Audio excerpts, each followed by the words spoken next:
A very good evening to one and all present, and welcome to a brand new episode of Educators Speak. It is my honor and privilege to welcome each and every one of you to this brand new episode we have on this beautiful Saturday evening. I really hope all of you are doing well and keeping safe. It is my honor to introduce our distinguished guest in today's conversation, Mr. Rajesh Vasudevan. He's the head of school of Manchester International School.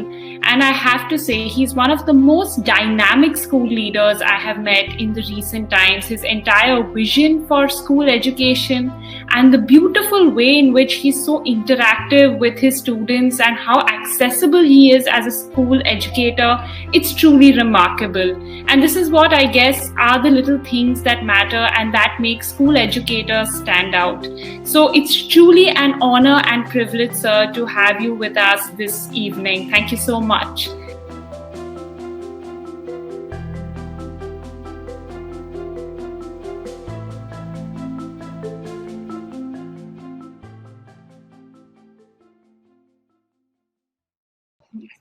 First of all, thank you so much, Kritika, for this wonderful platform.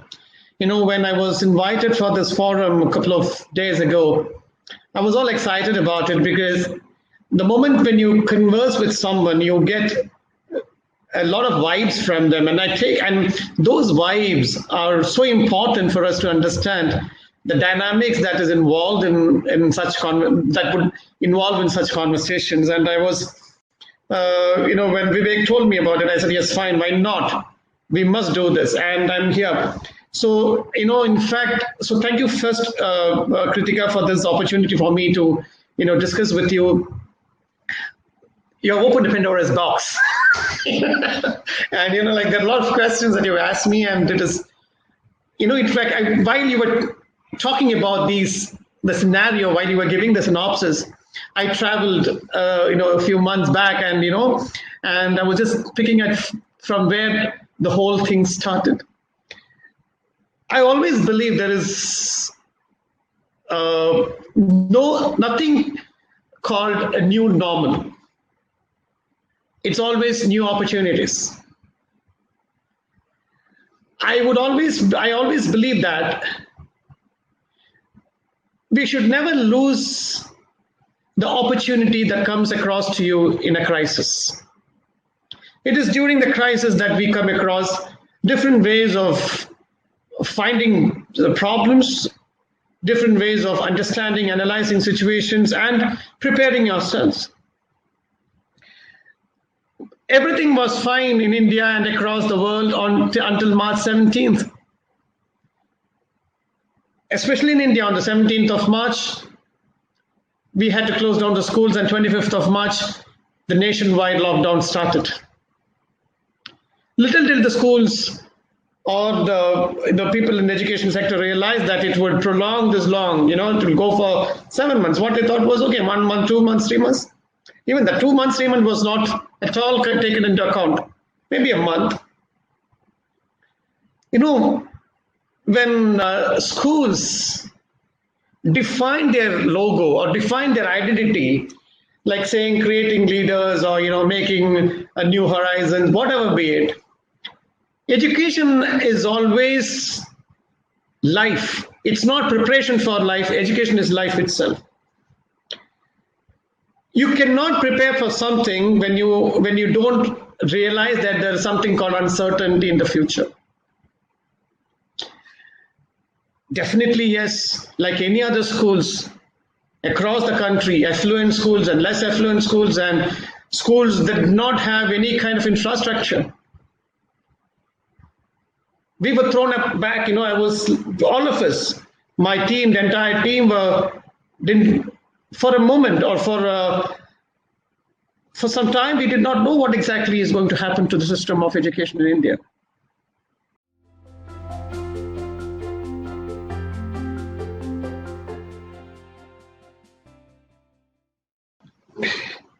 Kritika, you have asked a very, very pertinent question at this point, In fact, if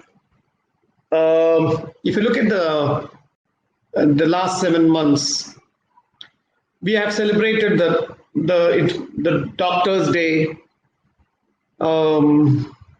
Service Workers' Day, the Nurses' Day, and we all call them as, the frontline warriors of COVID-19.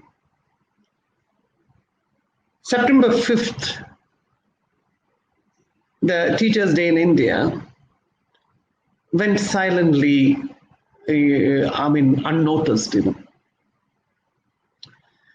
In fact, that was a day that I decided to meet all my teachers virtually. And I told them that if I am still able to talk to you with all life and energy that I started my session in Manchester International School, it's because of you, the wonderful team that I have had.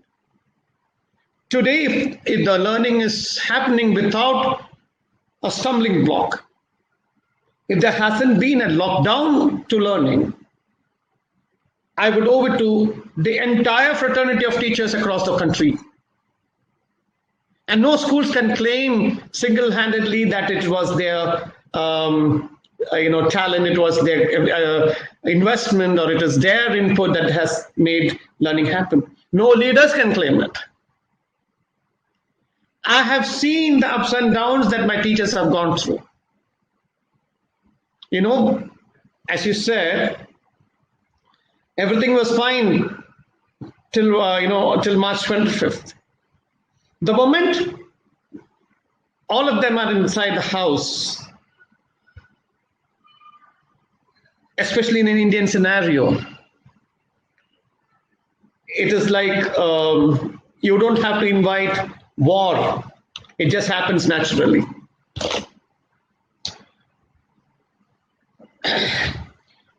I'm talking about the teachers now in particular. Teachers they had to manage home.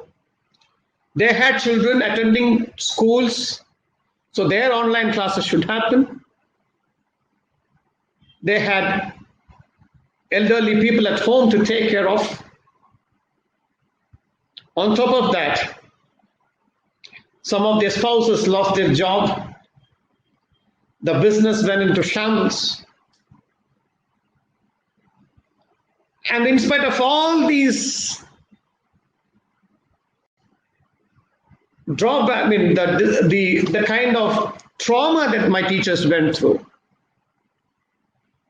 not a single teacher has taken a day off from their online session. Not a single teacher. And hats off to them.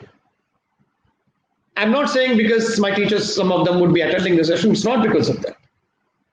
I've been telling them, if schools have the lungs to breathe today, it is because of the teachers. Schools provide, the management provides the infrastructure, but the teachers have reshaped it to give it to the students the way it is happening today.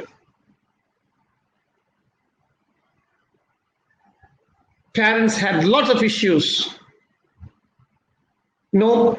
These parents who had always taken a step back while the school sessions were on, without being too pokey or not too getting involved with the studies of their children, had all the time under the sky to get involved. The father and the mother were sitting left and right of the child and understanding in what is happening, what is not happening. Oh, the teacher has misspelled a word. There is a letter that is missing they had innumerable doubts. They had lots of complaints, and they throw it out to the teacher. And these teachers come back and say, "There's so much we are doing. How ungrateful some of them are." It's become a thankless job. But it is just for that moment they speak that. And then while I'll try to talk to them, I say, "Okay, ma'am, you know our parents, right? You know how parents are, right?" Then suddenly they'll say, "No, I have another session. Let me catch up with the session." And they go. It is just that moment. And my coordinators, the CBSE school principal, the vice principal, my international program coordinators, the school management, we told the teachers that we are there with you at any point in time that you want us. There are schools that have suffered. There are schools that have, downsized the number of the teaching fraternity. But we didn't do that. We had to make so many other adjustments, yes. But we made sure that they don't break down. Because if they break down, I break down completely. This COVID pandemic 2019 has lifted the bar of excellence of these teachers. You don't have to go to Finland to understand how education is. You don't need a Finland standard to understand what a teacher prototype should be. We have proved it in these times. Teachers who had zero understanding of what technology is, they met with all the difficulties that they had, with all the hindrances that they went through, with all the personal problems that they went through. They managed to create classrooms through Google, through Edmodo, through whatnot, WhatsApp, video calls, and any time the teacher was available.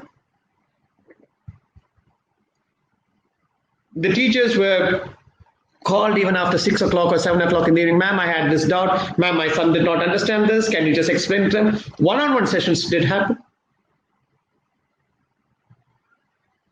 What I told the teachers, you have set a wrong example. You have set a wrong precedence, actually. This is what they're going to expect even when the schools reopen. They won't spare you. They know that how equipped you are, how talented you people are. My teachers have done, and schools have done a lot to support this teacher system, and I'm sure that, but I feel it is not enough from our side. Schools management, school leadership should do a lot more to support the teachers, to make sure that the noble profession, as it is called, is true in all its sense, and they feel so proud of the profession that they are in. Absolutely, sir. And I must share with you, we just ran a poll right now, and 100% of our audience, which is 120 plus people who are attending this talk right now, agree with you that teachers are part of teachers and educators, are part of the silent, workforce of the so-called COVID warriors. They are definitely very much a part of it. So it shows that how grateful each of us are for the roles that each of you play in the lives of children, and how important it is, and we understand how difficult it has been to play this role in these challenging circumstances, because you are handling challenging circumstances as well as you're making sure that none of these challenges come in the way of your duty as a teacher. I think it's truly hats off to each of them who are joining us today. I mean, it's truly fantastic, the work that is being done by them.